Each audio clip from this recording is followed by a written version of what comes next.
How y'all doing? I'm Paul Ryan, your host of the Constant Cowboys podcast. If you're new to the show, thank you for joining us. And to our regular listeners, welcome back. With me, as always, is my co-host, the greatest co-host in the world, Mike the Pig Crumb. Mike, how are you?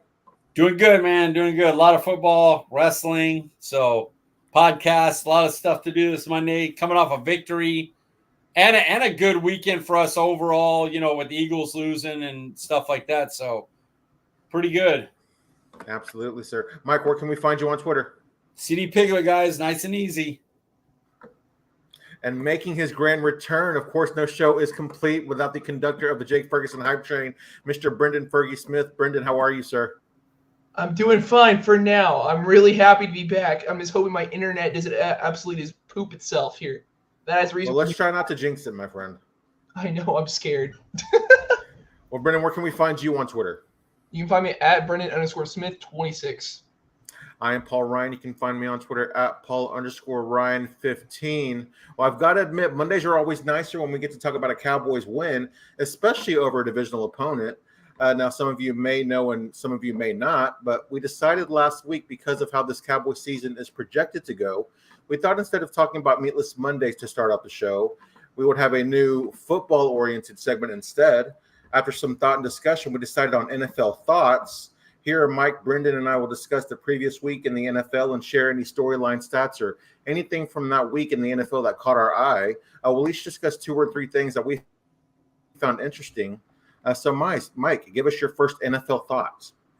My first one is Washington's playing like a 10-win team. If you look at their schedule, they got Cleveland, Carolina, Giants, and Tennessee, which I think we'd all agree we'd expect them to win those 4. They got 3 wins already, so that would be 7. Then they go against Baltimore. I wouldn't expect them to win that. They got Dallas and Philly twice. I think they could at least win 1 of those 4, if not 2. And then they have Atlanta, New Orleans, split those. Pittsburgh, Chicago, split those. That's 10 wins. So they have a shot at 10 wins this year, Washington. Now, would it surprise me if they lost to Bears, are a really good defense with Williams playing well? Pittsburgh's a really good defense. When Jaden Daniels hit some of those teams, would it surprise me if they had a little bit of a fall off and lost some games? No, but with their schedule, they got a shot at 10 wins. That's my thought number 1. Jaden Daniels breaking records in his young NFL career. You love to see it, man. I think he's going to be a really exciting, good player. Except for the fact it's for Washington, so you don't really love to see it, but for the player, yeah. I love to see it the weeks he's not playing Dallas. Brenden, give us one of your NFL thoughts. Philly might be worse than us. Oh, dude. I know everyone's talking about the offense, and Jalen Hurts has had turnover problems since last year. Yeah, it wasn't like 24 since last year, but their defense is atrocious. Like, dude, I know the Saints didn't do nearly as much to them as they did to us. Whatever. I'm not saying our defense is good, but dude, Baker Mayfield was carving you up. Your special teams flopped until the end. When they blocked the kick, okay, hey, something's interesting, but they're not good. I was told Kellen Moore wasn't the problem, though. I was told Dak Prescott really made him look bad, and now everyone's calling for Kellen Moore's head. They're wanting the entire coaching staff to get fired. And just to piggyback off of Washington, I can see at the end of the year, 3 out of 4 teams in the NFC East will be needing new head coaches, and the one coach is still standing is Dan Quinn. Very how crazy is that? that Kellen Moore, Jalen Hurts. Oh, what the fuck? I don't know. I just heard the most high-pitched sting in my ear, and that just burst in my eardrums. Sorry. Holy crap! That just scared me so bad. Sorry, Mike. Continue. He's got the Ring headphones edition going on over there. Oh, that is. Oh, dude. that Kellen Moore, Jalen Hurts mashup was never going to work consistently because Kellen Moore is a make 1, 2, 3, 4 reads, make your throw, and Hurts is not that type of quarterback. He's a very set my reads up and I can make plays and I'll be a playmaker.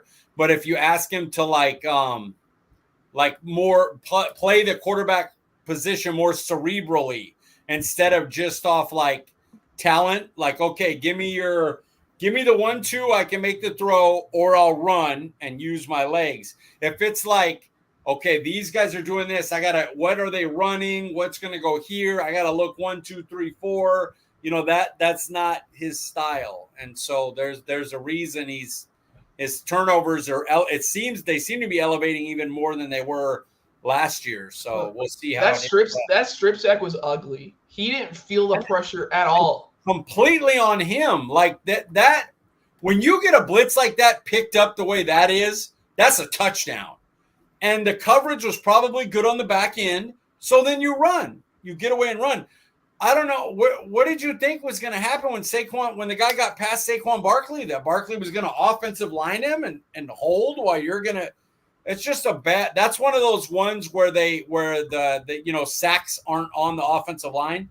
Like, that was a beautifully picked up blitz, and you had no pocket awareness. It absolutely made no sense.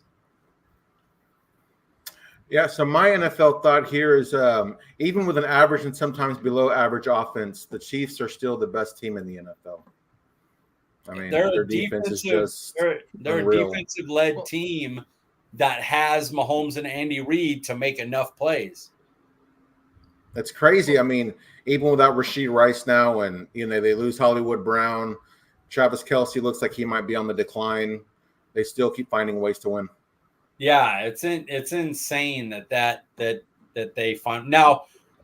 Without everybody, if they don't make a trade for an Amari or somebody, Baltimore or Buffalo or somebody might get them, because you find ways to attack defenses after enough time, and if they can't hit some big plays, this could be the year. But would it shock anybody if they just went and Mahomes and Andy Reid, found a way to score in the end to get the win, and the defense holds them, good enough for 3 quarters, and they win it in the 4th? Nobody would be surprised.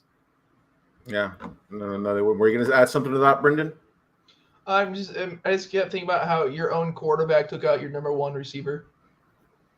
Oh, man, I watched the play. I watched the replay, and I'm like, man, Mahomes has to feel awful about that. That's like just an insane way to go out, and then for your quarterback to take you out and end your season on like. I wouldn't be able to look at Rice if I was Mahomes. I'm like, I can't. I'm so sorry. Yeah. My second NFL thought here is, with all the success we're seeing from quarterbacks, teams have given up on in the past. Coaching is more important than ever in the NFL, and I know that Tom Brady kind of had a hot take, if you will, but he said that because of like coaches dumbing down the offenses, like quarterback play has gotten worse. So what do you guys think about that? Yeah, I think teams are leaning on the run more, and it's allowing worse quarterbacks to play better, because defenses have shifted to stopping the pass. And so now offenses are shifting back to running the ball, play action, easy reads for quarterbacks. And so the quarterback play doesn't look as Mahomes makes plays and everything, but down to down, he doesn't look like, oh my God, they play defense, they run, and then they set up some big shots and hit plays. But it's a reason why Darnold can look great. Geno Smith can look great. You set stuff up for your quarterback. The play is down, but it makes it to where worse quarterbacks could look good in offenses and win games. I know that he still has Andy Reid, but I wonder how much Matt Nagy is like affecting this Chiefs offense. I know they have a good defense for the last 2 years, but Matt Nagy being there, I think has some negative impact on that as well. I agree. He's not the play caller that Bieniemy was. Yeah. All right, Brenden, what's your second NFL thought? I think one of the worst football games I've ever seen was New York, the Jets versus Broncos. I think that was. I'm happy the Broncos won because, like, y'all know, Cooper's a Broncos fan, so we were watching it. I hated every second of that. Every time I'm like, how the hell? Why that? What? Okay, cool. Your rookie quarterback almost ended with negative passing yards with over 25 attempts. Like, that game was so gross. It was nice to see Greg the Leg miss because he did that so many clutch times for us. Oh man, yeah. But God, that was atrocious. 10-9. I can't imagine sitting down to watch that game, dude. That'd be awful. Luckily, my brain was out of it. I'm like, oh, okay, cool, play. Oh, okay, that's just gone. It was so gross. Yeah, it looked gross. I was just kind of, keeping up with the games, looking at fantasy stats and stuff. When I saw the score of that game, it was 6-9 for the longest time. I'm like, what is going on? This game is terrible. But yeah, I shout out to your boy Cooper for getting that ugly win. Bo Nix, I don't know if he's turning a corner, if that defense. I mean, that Denver defense looks pretty legit. The defense is nuts, but also it was pouring down rain. But Rodgers made things look easy because he's Aaron Rodgers. He'll do that. But like, that was so awful. It was your grandfather's football game. That's what that was, right? Yes. All right, Mike, give us your second NFL thought, sir. Sorry, I was going over. I'm playing two close matchups in fantasy. Yeah. And in one, I have Jameson Williams, and in the other, I'm facing him. So I was like, maybe not. Like, he doesn't have to do so great, but the other, where he just caught a big, pass. First play, Lions got the ball back. He went all the way for a touchdown. But he also did an unsportsmanlike, okay, it goes in the kickoff, so that counts. So I'm like, well, I definitely won the one, but I'm definitely going to lose the other one. So, sorry, that's a little mid-game. 35-20. Detroit just went back up 2 scores. My second thought, I'm going to combine 2 and 3. It's the kind of flip that going into our games last week, it was, oh my God, Dallas's defense, what are we going to do?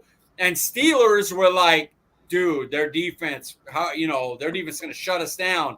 And now after last week, it's like Dallas held their team to 1.1 rush yards per game, and Steelers were giving up 14 points in the first quarter to the Colts. So just that, how early in the season, be careful how much you put into, this is the team, this is what the team's going to be. Even the other way, nobody should be surprised if Steelers rush for 200 yards on us just because we had one good game. It ebbs and flows early. Don't set anything in cement. Like these teams are going to change quickly. Very true. Very true. All right, give us your last thought. That's it. That was that. I combined the Steelers and the Dallas. Okay. Brenden, how about you? Give us your last NFL thought. Derrick Henry is so washed. Dude, are you effing kidding me? I still wouldn't have paid him. Well, it's not even that. Like, you can full on say to the media, hey, we didn't want to sign this person. That's cool. But also, Derrick Henry is so awesome. But also the Ravens' run scheme is great.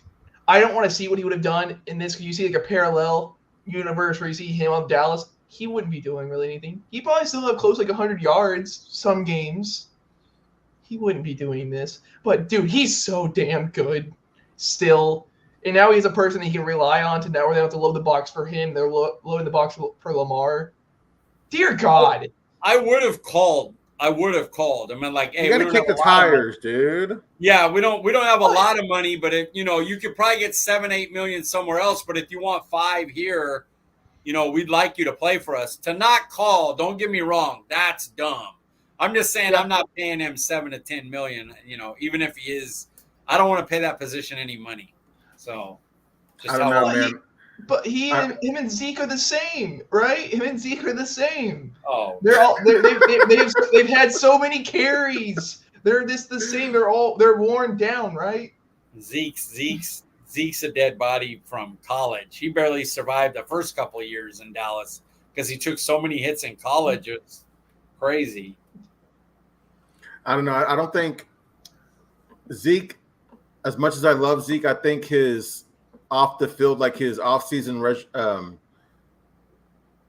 workout routine, while he probably did stay in shape, everybody posts those workout videos, he was a party guy his first part of his career, man, drinking and doing God knows what. So he could still maybe be playing at the level of Derrick Henry if he had taken care of himself. I mean, we just like it came out that Derrick Henry spends $30,000 a year on like his nutritionist or whatever it is. LeBron.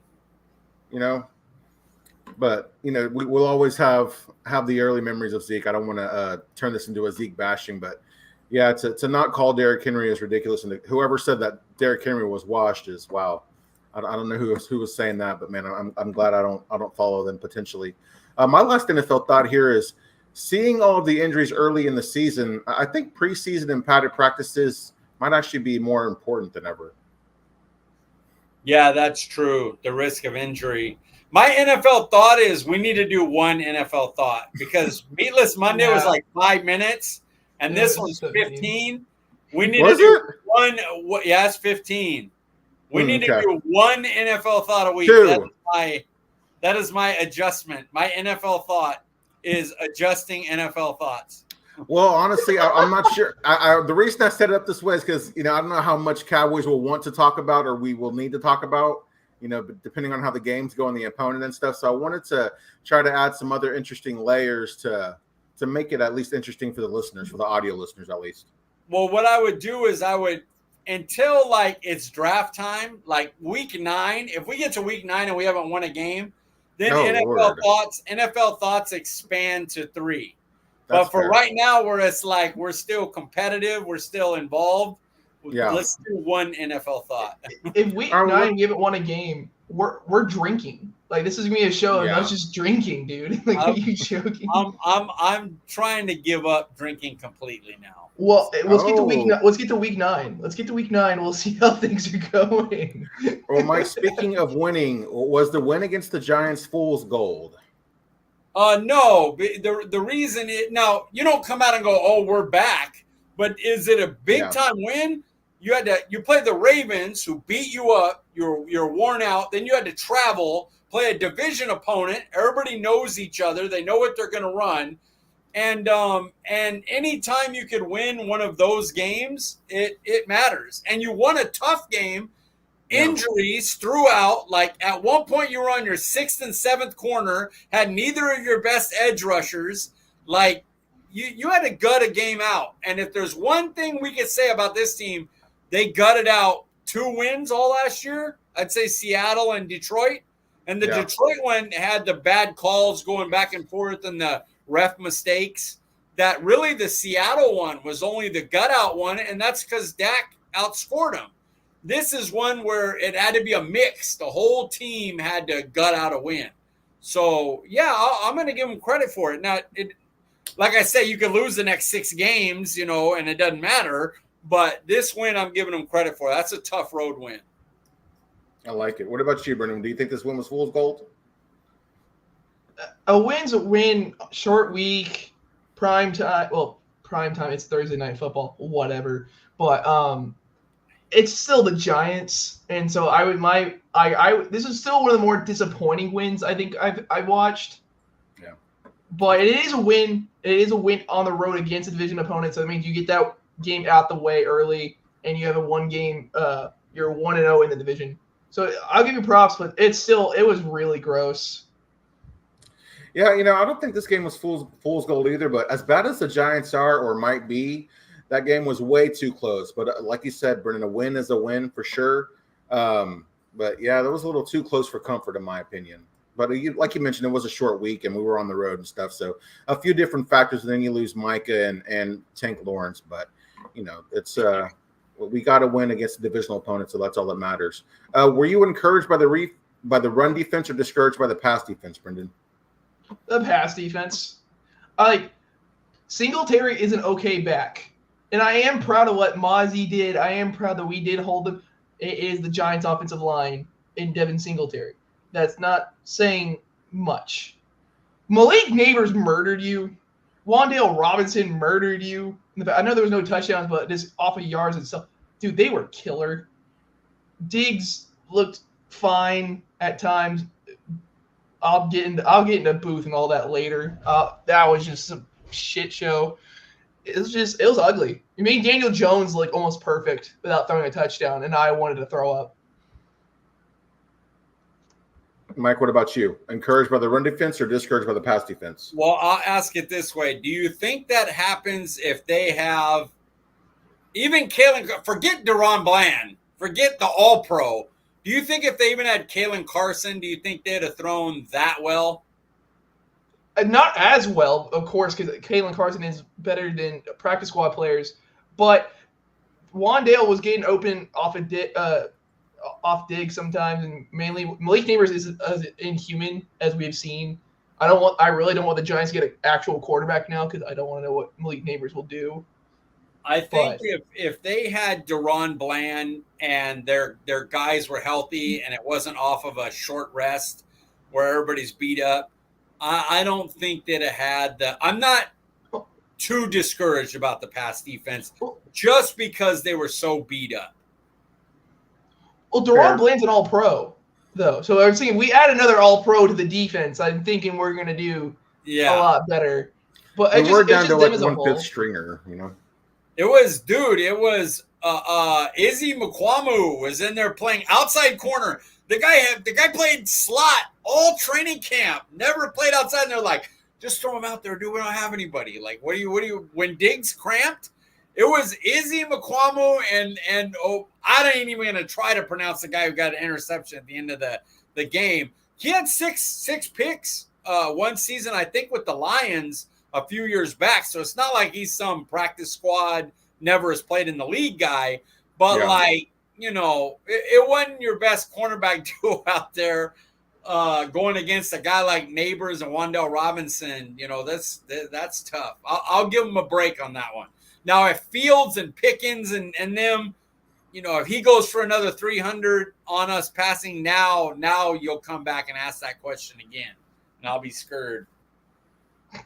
Yeah, I was definitely more encouraged by the run defense, the pass defense. Like you said, I mean, we lost Diggs for a couple of plays, no Deron Bland, no Kalen Carson. So, you know, I will say this, though. I mean, Daniel Jones, man, was like a few big plays away from like probably winning that game if he can actually complete a deep ball, which was kind of scary there at the end. And I think we're like one Wan'Dale Robinson catching a pass away from the Giants, probably at least sending it to overtime or winning that game. But thankfully he did drop that wide open pass there. But yeah, it was definitely more encouraged by the run defense. Speaking of the run defense, Mozzie Smith, your guy, Mike, is he starting to turn a corner? Yeah, I mean, you need to see it more, but for 5 quarters, he's played like a first-round defensive tackle. Not like, to be clear for people, this isn't like, oh, he was serviceable. No, he was dominating for about the last 5 quarters. He's played at like resetting the line of scrimmage, not getting reached on blocks, taking out centers so they can't get to the next level, you know, beating the center off the ball and getting over to him so that the linebacker has free run to go make tackles, pushing people 2 yards in the backfield. Like, say whatever about Giants offensive line, you know, if you look at the run statistics, they ran the ball decently before that game. Singletary was 3rd in the league in break tackles, 1st in break tackles per carry. Like, they had some positives there, and Mozzie was a monster, and he ended the 4th quarter in Baltimore playing like a starting defensive tackle. And then he stepped it up and played even better against the Giants. So, you know, we'll see what happens. They have the Steelers have Zach Frazier, the rookie, really good rookie, starting at center now for their guy who's out for the year. And their guard just went down, and they don't know if he's going to play. So, you know, maybe he makes another big impactful game. And this is where we go, hey, that game was where it turned around. Yeah. Well, are you thinking of Amarius Mims? Is that the name you're trying to think of? Mims left tackle. No. He's on the Bengals. Oh yeah, who was the first round pick of the Steelers? Was it Zach Frazier? No, it was Fashanu. I think. No, he's a 2nd round pick. It was Fashanu. Oh yeah.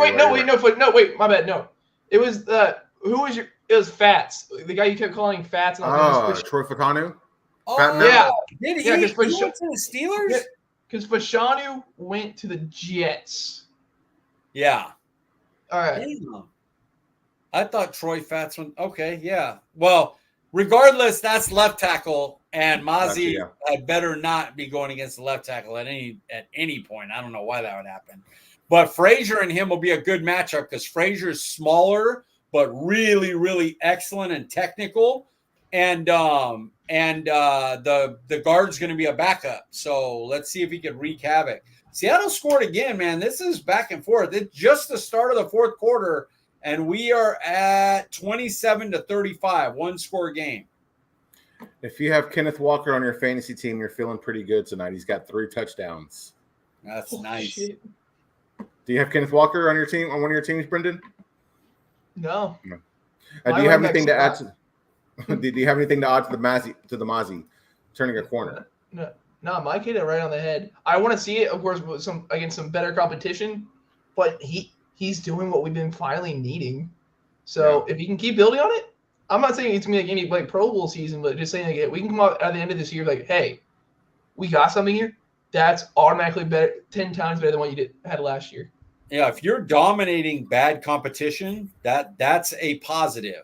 Now just be stable versus the good guys. Let's see what he does against Steelers this week. Let's see if he can keep it going. Yes, sir. All right, Brenden, if our run defense improves and with the return of Bland, are we good enough to make a late season run? Of course, assuming that Micah comes back around the Atlanta game. If the NFC stays the way it is, yes. Because it's the most wide open it's been. Like, of course, with injuries, you want everyone to be healthy because it makes everything more fun. But everyone's 2-2. So many people are 2-2. We felt I felt so bad about us being 2-2 just because of like the win, the way we won. We also got our butts kicked, our 2 losses. But then I was seeing everyone else I'm like, we might not be that bad.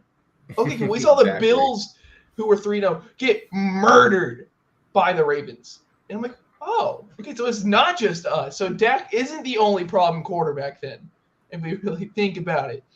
But yeah, if you can just show me you can just hold them to 80 yards rushing a game, I feel great. Mike, what about you? What do you think? If the offense gets, last year they started slow. If the offense can get back to motion and using Cook on crossers and verticals and that gets kicked back in, then I think this team's going to go as Dak takes it. So if the offense gets going, I look around the landscape and I see the Rams can make a run if they get healthy. Niners, if they get healthy, can make a run. Detroit looks good. Like there's a few teams that you're like Green Bay, if healthy and they come together, they're a very young team. There's a lot of teams in the NFC that are just kind of, with the injuries to the Niners, it's kind of a mash unit of a bunch of teams. So, I'm not going to sit there and go, Baker Mayfield, Tampa Bay, they're going to go to the Super Bowl. Like Dallas could play and beat them. Mm-hmm. Yeah, I agree. I was looking at the schedule here, including the bye week. If we have Micah and Bland, I think we can beat the Falcons and Eagles. If we beat Pittsburgh, Atlanta, and Philly, that would make us 5-4, assuming we lose to both Detroit and the Niners.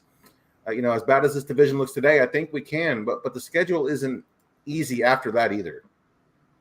Get me to 5-4, and I'd be happy. I'll go to Houston coming here and see what they could do, because the back end of it, I still think Washington's got to show that they could beat us when we're playing, when we need to win. I don't see anything in the Giants that would scare me. And then you got to see Burrow's playing. So the team's not winning, but Burrow's balling. So let's see what happens there. It wouldn't surprise me if this team was under 500 for the first time with Dak, or if they won the division, first team to go back-to-back. It's too early to know because teams are fluctuating so much week to week. After this next 5-game stretch, we have to play the Commanders twice, the Bengals and the Buccaneers, and the Panthers, which, I'm not too worried about the Panthers, regardless if it's Andy Dalton or Bryce Young. But Andy Dalton, the way that the Panthers look offensively with the addition of Andy Dalton is, makes things a little bit more interesting. But no, I wouldn't say any team scares me, but there's like those games are going to be competitive. Yeah, I could totally see losing to the Bengals, once to the Commanders. I could see both of those happening for sure. And the Buccaneers, I mean, that's a scary team too. The Bucks could definitely beat you. Exactly, yeah. Would it be better for the Cowboys to tank the rest of the season, aim for a top 10 pick, and rebuild the roster with premium picks, Brenden? No. Oh, wow. Okay. No. Well, first off, this would be so different if Dak didn't get paid. This would be such a different question. I'd be like, oh, hey, let's have a conversation here. I think Dak had an injury. I think we just need to sideline him for a little bit. But no, you paid your quarterback. You have your top end receiver. Hopefully, can stay right in the head. You still have star power. Is this team nearly as talented as we thought? Honestly, this offseason, no. But division's wide open. NFC's wide open. You can still go for it. There's no point in tanking. And also, Jerry Jones is way too proud to tank. Mike, what about you? Oh, yeah. I got Dak Prescott. I look around the NFC, I got a chance to win every game. And he could lose in the first round because, he's not Patrick Mahomes. He's not going to elevate a team if they give up 300 yards rushing, and this team definitely could. So they could go out in the first round, but they could match up with Goff, and they could win that. They could match up with Baker. They could win that. Match up with Purdy. How's Niners still terrifying? How's Niners defense doing? But I think you go into any matchup in the NFC except for maybe the Rams, and you feel pretty good about your quarterback. I'll give Matt Stafford credit. Not that it's like, oh, Matt Stafford's way better, but I'll give him he's 1-1. He's up there with Dak. I don't know if any of the other ones. I'm not putting Geno Smith and Baker Mayfield and Hurts anymore off the last year and a quarter of games. Yeah. The NFC doesn't have enough good quarterbacks to where I'm like, oh no, you got to tank. Get in the tournament and see what happens. Maybe you finally get lucky and an injury break goes your way, a bounce goes your way. You finally hit something, and you make a run. In regards to facing San Fran in the playoffs, I think Dak can beat the Niners defense, but can our defense stop Brock Purdy and the 49ers offense is the question. You know what I mean? I think they could dominate us either way. I wouldn't be shocked if they won 19-12 again, or if it was 44-10.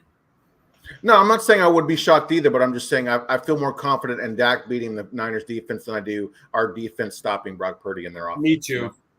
See, the problem with me, like, I try not to be a part of like the Dak apologist or the Dak hater, because I'm not going to hate any of that. But it's not the Dak that I'm worried about. I don't think Mike McCarthy can beat him. Oh, that's fair. This scheme is atrocious. If they pull the same BS or like, oh, we're hiding our scheme for the second half of the year, go F yourself, dude. Like, seriously, what are we doing here? Every game is meaningful. This isn't like, oh, hey, weakness, cake, walk away. When is the last time you've done that? When have you just walked in like, okay, cool, we're going to dominate. You get your ass kicked every time you're in a game. You're like, Dallas, you see them all confident? They lose. We talked about the Cardinals game last year. They came in, they all looked cocky. They're like, okay, guys, come on, it's gonna be easy W. And then you're like, oh, we lost on the game losing interception. Oh, the Saints game was they thought nothing. And here we are.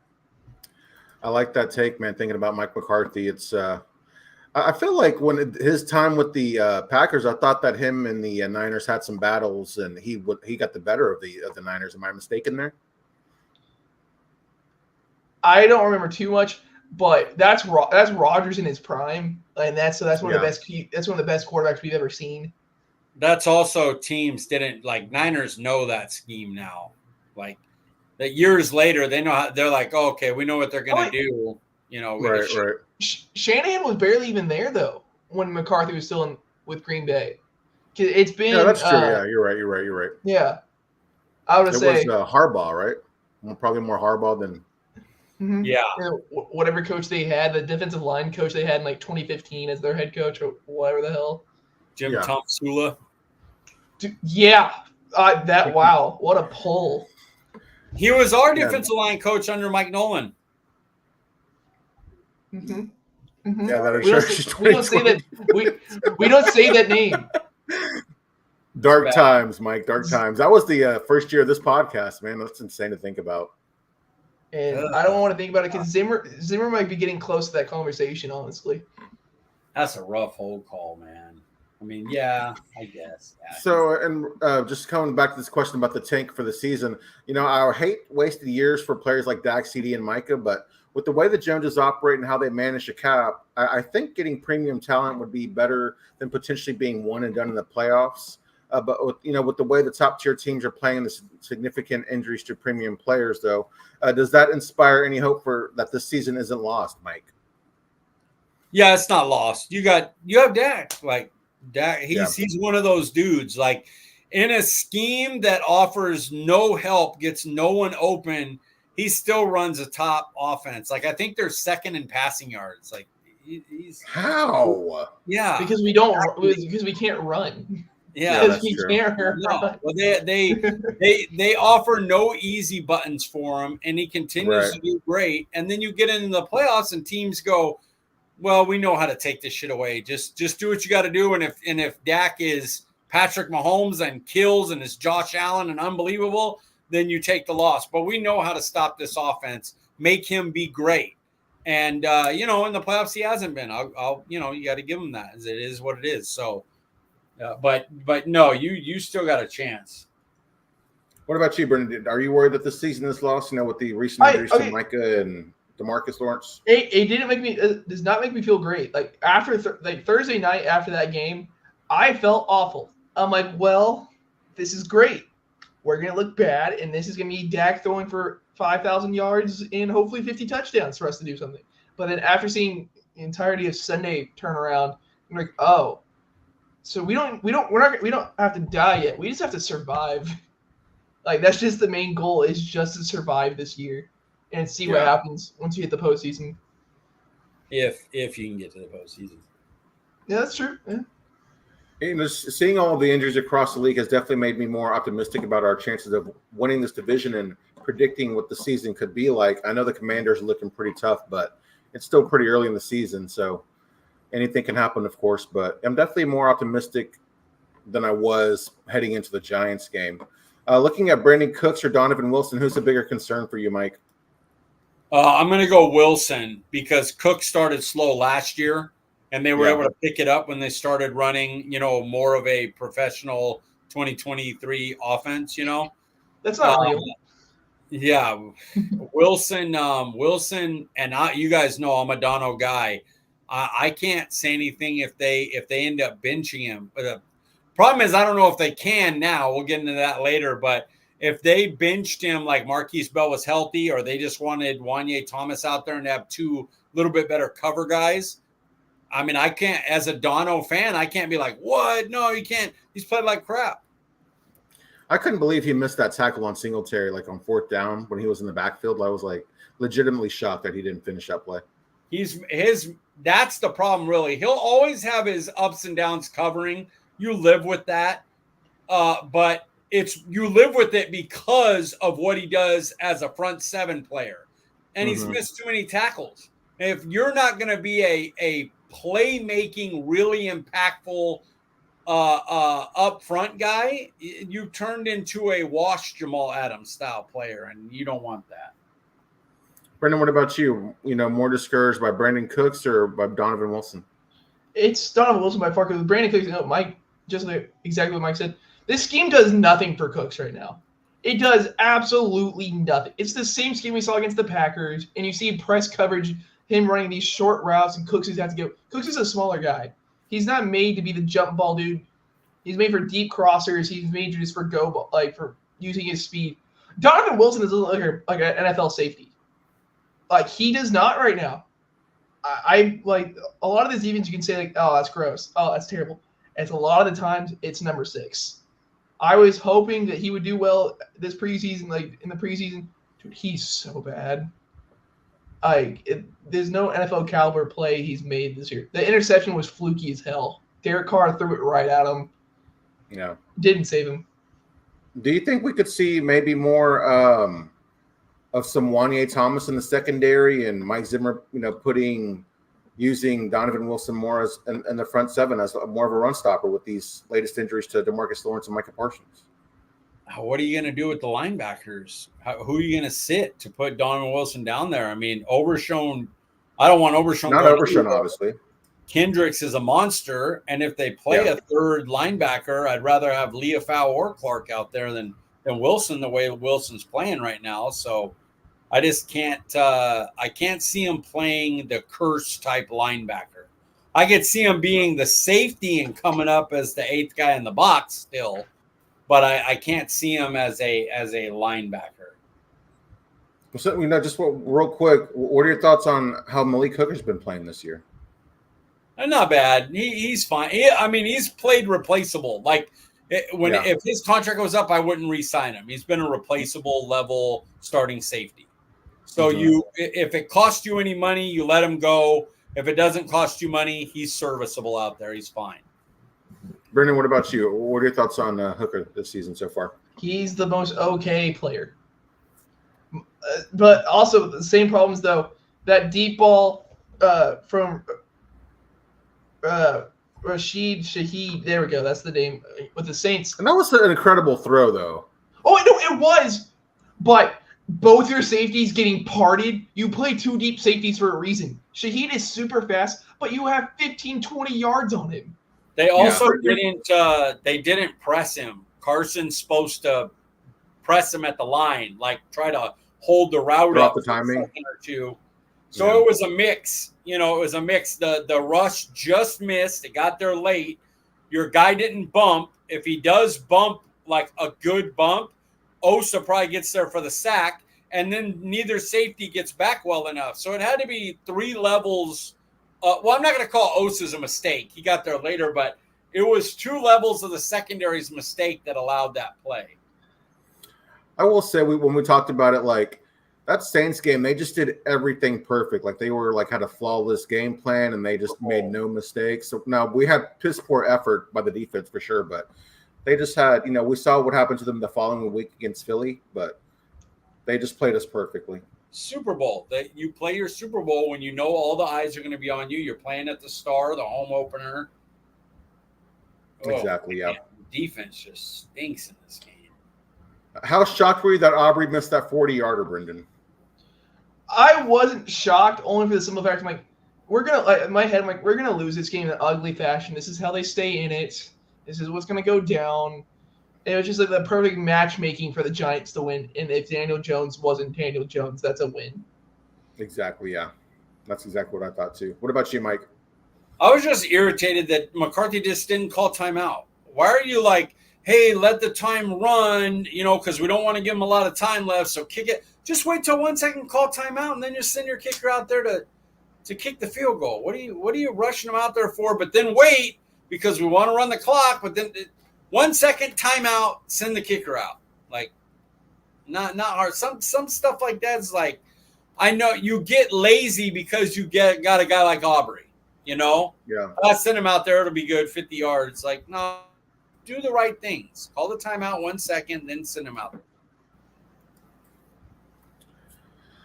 Did Carson's stock skyrocket just by being out, Mike? Yeah, I'd say so because, everybody now is talking about in the game this rookie who's been fine. He's been a decent second corner. He hasn't been anything great, but everybody's like, okay, well, Carson's going to play, so the pass defense should be a lot better. And it's like, I don't know. I mean, it's not like he's still a rookie 5th-round pick. It's not like he's Deron Bland's coming back. But his stock is skyrocketed because he has played better than those guys played. He tackles better. He missed 1 tackle and give up a play, but he hasn't been awful like the guys who rotated in this last game were. Brenden, what about you? I mean, I would hope it would. If your 5th-round pick corner that everyone thought he could be, or he could be a starter if need be, is playing worse than practice squad players, then we have a whole other problem. But Andrew Booth isn't a player; he's not a person. Amani Oruwariye is not a person anymore. He played okay, but No. If you're wanting to win any football games, besides them running down your throat, you're not going to win with that. Diggs is not Superman. He can't guard an entire field. He'll try to lock down one guy. That's what he can do. Yeah. So what, if anything, did you learn about this team after beating the Giants, Mike? They didn't quit on their coaches or themselves, which is important. So that is a big thing. Brenden?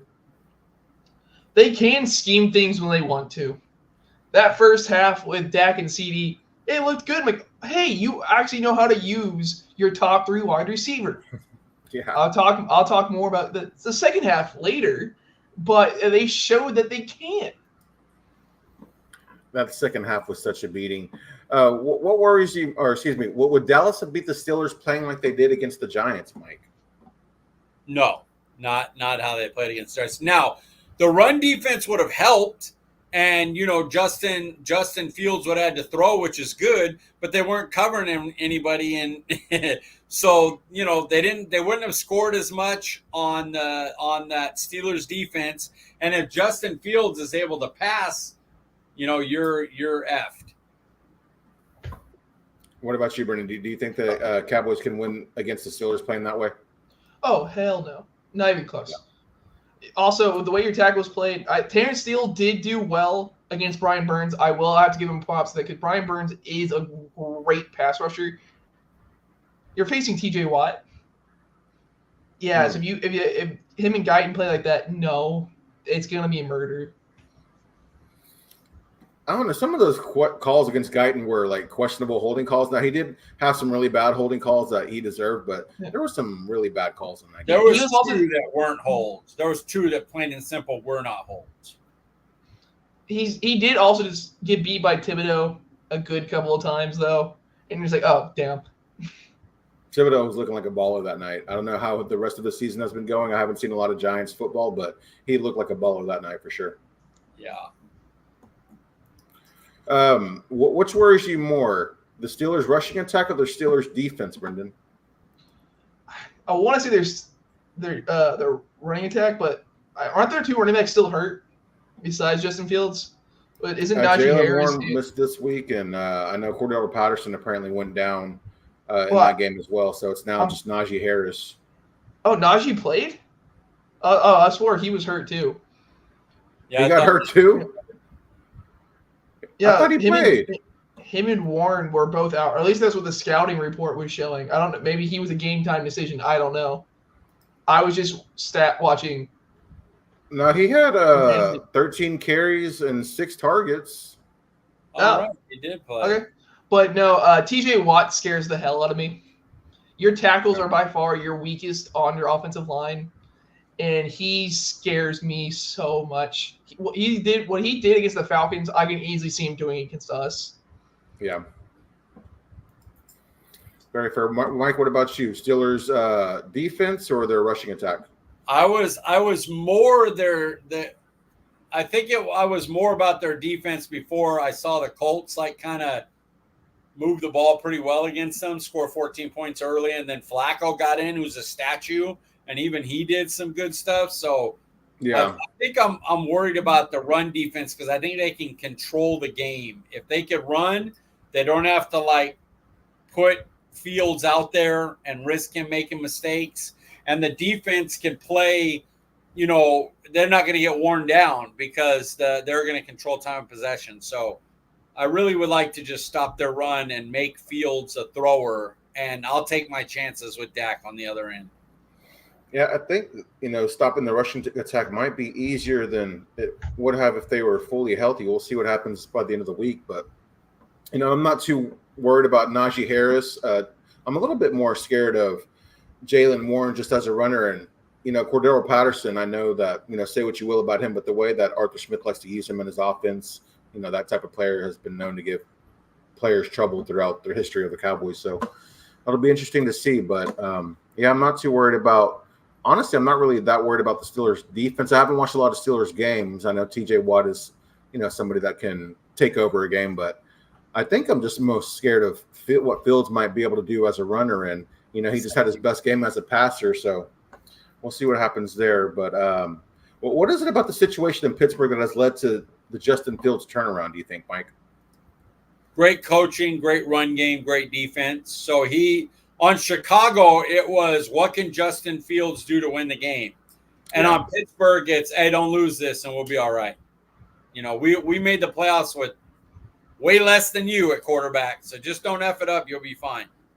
So it takes a lot of pressure off, makes it easy to play. Yeah, my answer was stability in coaching. What about you, Brenden? It's Mike Tomlin all day, every day. Facts. Yeah, for sure. Somebody who doesn't get enough credit for his resume and what he's done as a head coach in the NFL. Does Fields scare you as a passer, Brenden? Yes, and he's gotten better because he had a throw to Pickens against Patrick Surtain in that ugly game, but it was a dot. And when I mean dot, I mean like, oh lordy. So he'll have his moments. We saw Daniel Jones look like the second coming of players, man. So I have no idea what we're gonna see from Justin Fields, but no, he's a lot scary of a runner, but he'll show moments. Yeah. Mike, what about you? He terrifies me when he drops back and then he can run.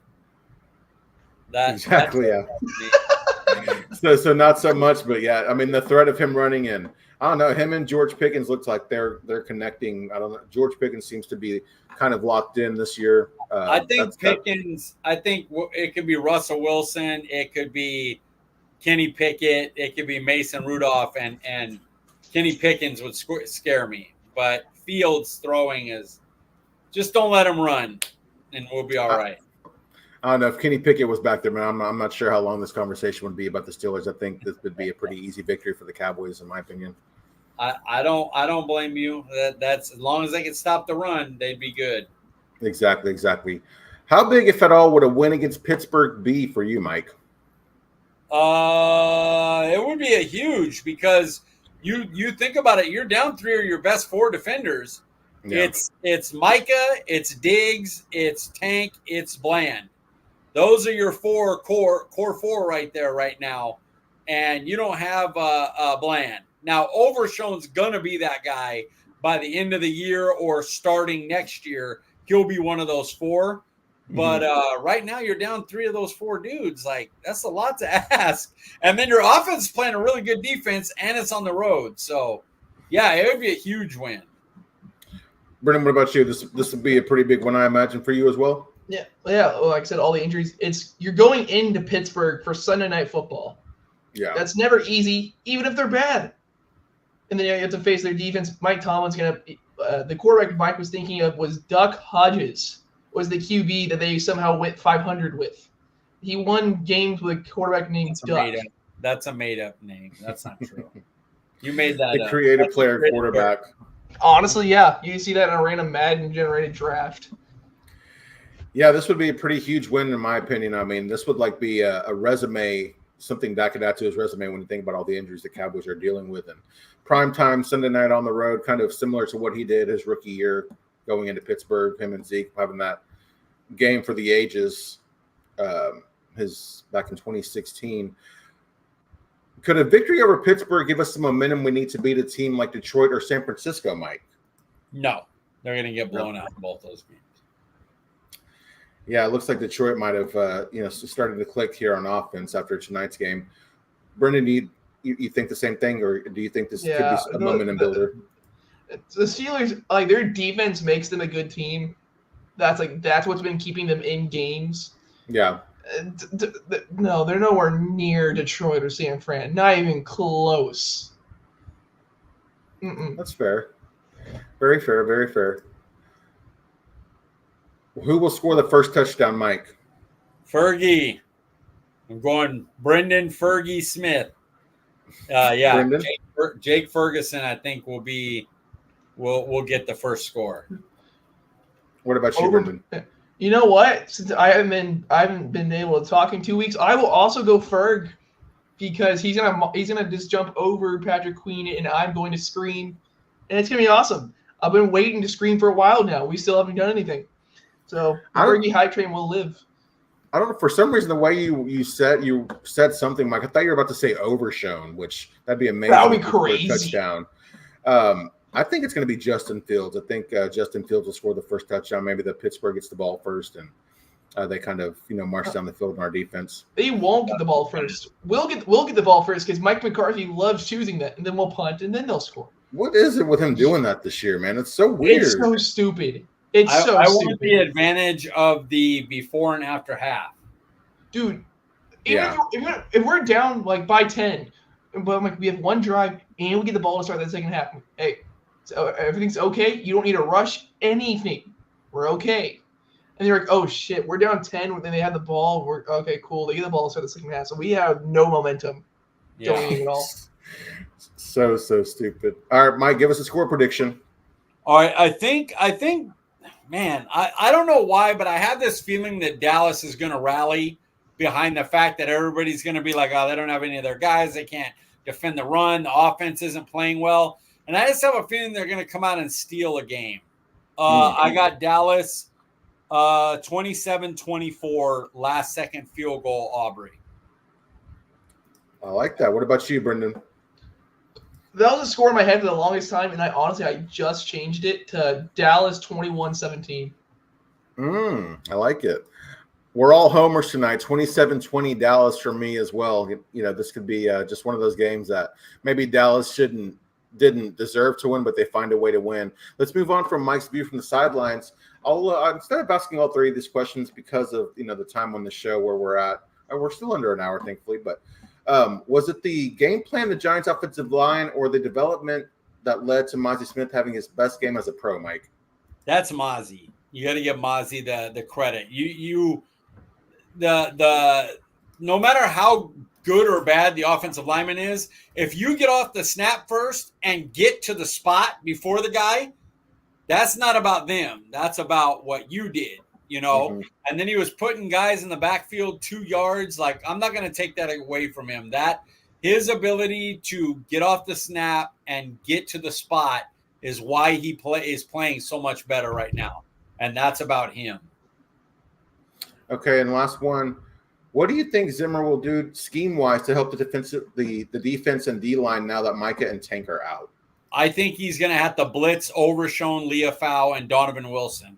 In 2022, Donovan Wilson had 30 blitzes, 5 sacks, 9 QB hits. They're going to have to, send him. They've been sending J-Lu every once in a while, but I think it's time to send Dono, and if he can't do anything in that aspect, then that's when he'll be sent off. All right, Mike, Brendan's bashing. Finally, we get another Brendan's bashing, week 5 edition. Brenden, who are you bashing this week? It's Mike McCarthy, and it's not even effing close, dude. I despise this fat person. I was about to say more words, and I caught myself. That. No, you're a good person, Mike, and also you're not fat, so you're good, dude. But no, Mike McCarthy, his offensive scheme is so awful. Guess what? We're going to use Brandon Cooks as a decoy. But you know what? No, all of a sudden, we're going to have him run stop routes, and this is going to be the main option on the offense.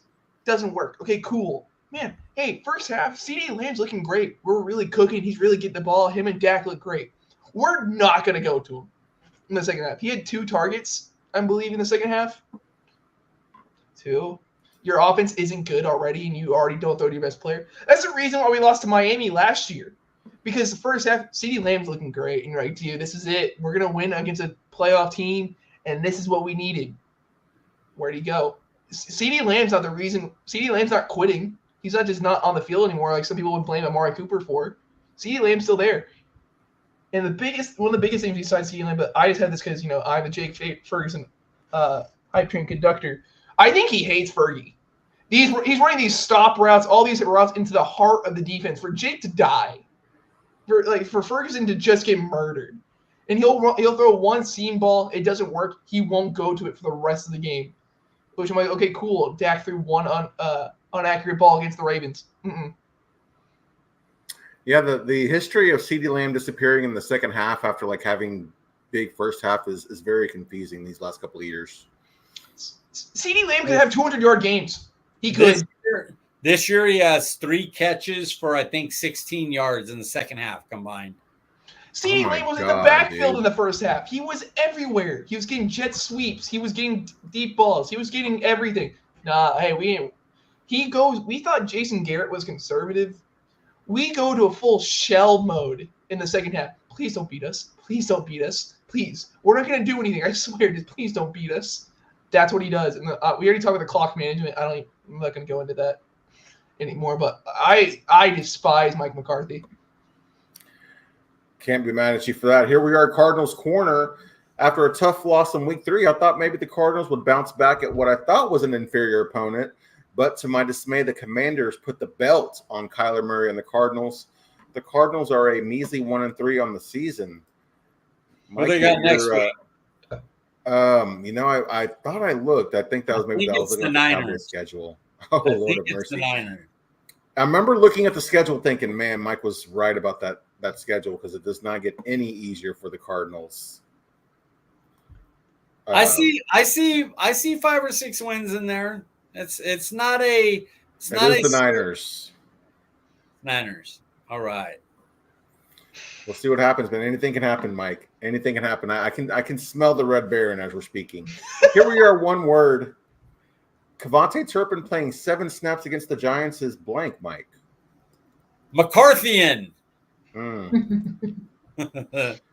Senseless, man. It really is. Brenden, what's your one word for that? Disappointing. Like I said, Turpin didn't just leave the team. CeeDee Lamb didn't just leave the team. Nah, we're going to Jalen Tolbert and Brandon Cooks. Those are our guys. I hate it. I don't understand it. I mean, we've seen him get open. I mean, against the Browns, he had that one kind of not killer drop, but like a bad drop, and then he has the touchdown. And we see him getting open. I just don't understand what it is that he's like. I don't know if he's in the doghouse or if it's just he's not earning snaps or if it's the game plan or what it is. But it's definitely confusing that Kevontae Turpin only played 7 snaps against the Giants. All right, here we are with top 5. If we could only watch 5 movies for the rest of our lives, which ones would you pick?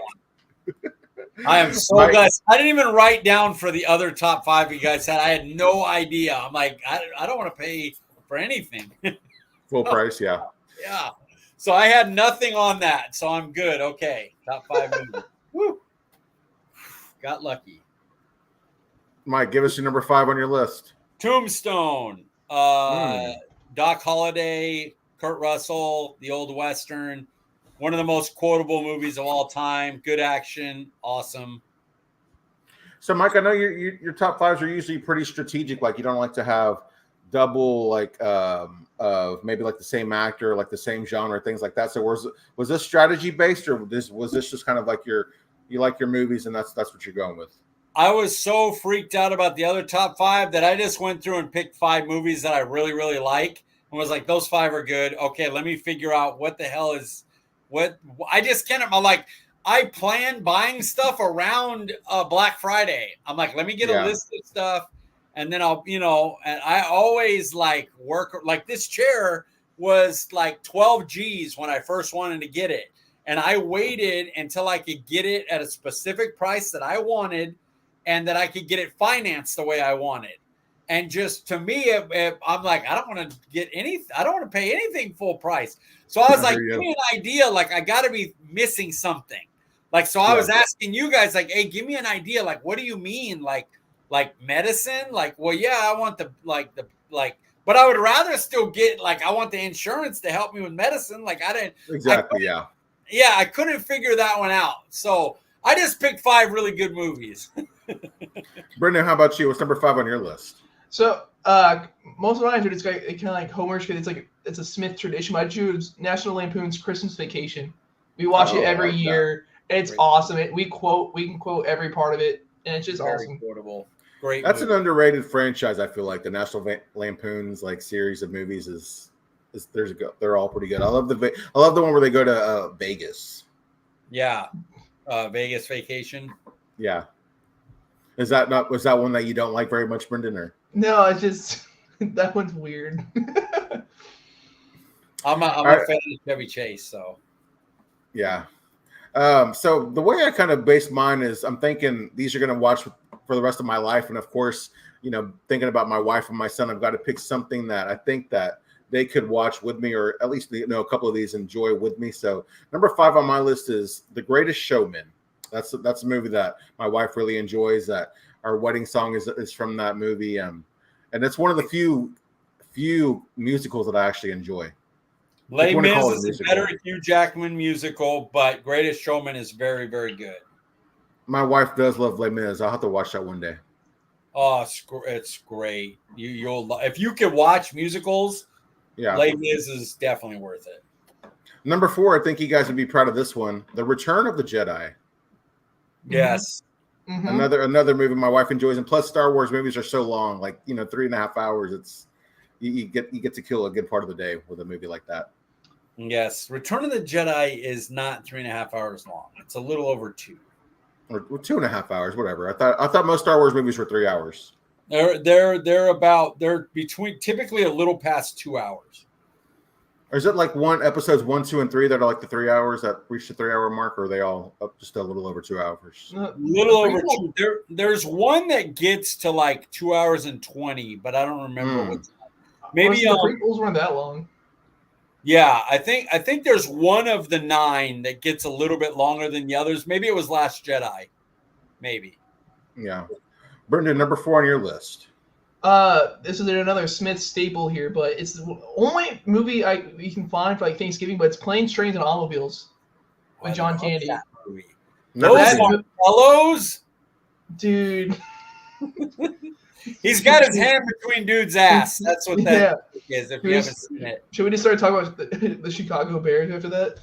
But dude, no, that movie is awesome. It's so funny. It's so stupid, but then it's so heartwarming too. Like, it is the most quintessential 80s movie, and you're like, oh, this is so funny, and you're like, oh, it's a really inappropriate joke. And then in the end, you're like, oh, man, you really feel something in the end, and it's just great. We watch it every year, and it's just so perfect. I want you to look up, Brenden, John Candy's full speech from Steve Martin talks about, he does this full speech at the end, and they cut it down to just the part you're talking about, the heart, felt part. But he has a full speech on it, and when Steve Martin's talking about it, he starts crying. He's like, John Candy was such a good actor, so make sure to look that up. It's on TikTok. Dude, that duo, so good. The fact that you're like 21 and know that I'm proud of you. I told you, I've grown up on all 80s things, man. It's awesome. I would like to redo the top comedies from the 80s because my list was so bad. I'd like to redo that and include you in that one because that was like before you were on the show, I think. When you suggested that. I think it was before I was on the show. All right, Mike, number 4 on your list. Number 4 for me, Hateful Eight. It's probably turned into my favorite Tarantino movie, even though I love Pulp Fiction and Reservoir Dogs. Yeah, I really, really enjoy Hateful Eight. I just love the characters in it and the setting and everything. So, yeah, I could watch that all day. And that's one that I haven't seen. I've tried to watch a few different times and kept falling asleep. So I'll have to add that to the list. Mike, number 3 on your list. Number 3, Deadpool and Wolverine. Oh. Phenomenal. I was, to be honest with y'all, I couldn't sleep, and it came live on TikTok. Somebody was just watching the movie. And it was a nice, view of it and everything. And it was at a part a little bit more than maybe halfway. And I was up at 2 a.m, just watched the movie on this guy's TV on my TikTok live, watched all the way through it because the web download came out. So everybody, I'm going to buy the 4K of it, but I have the download if I want to watch it, and so it's phenomenal. I can watch it all day. Did they have like a popcorn bucket thing for that movie? Yeah, the refillable, the collectible. Like did you get it? I can't, dude. You know how much money I spend on Disney shit already? Look around my room. Well, I see the poster back there, so I thought maybe you got that. And I know you go to the movies a lot, so I thought maybe the collector popcorn bucket might be a cool thing to have. I have the refillable bucket and soda, so I don't, I just use that. If we don't have a free one with our points, I take the refillable popcorn bucket and soda. Oh, nice. Nothing. Number 3. I don't pay full price. Full price. Very rare that I pay full price for anything myself, Mike, except for like maybe a car repair. And even then I try to find any and every way to cut some, shave a few dollars off of that. Brenden, number 3 on your list.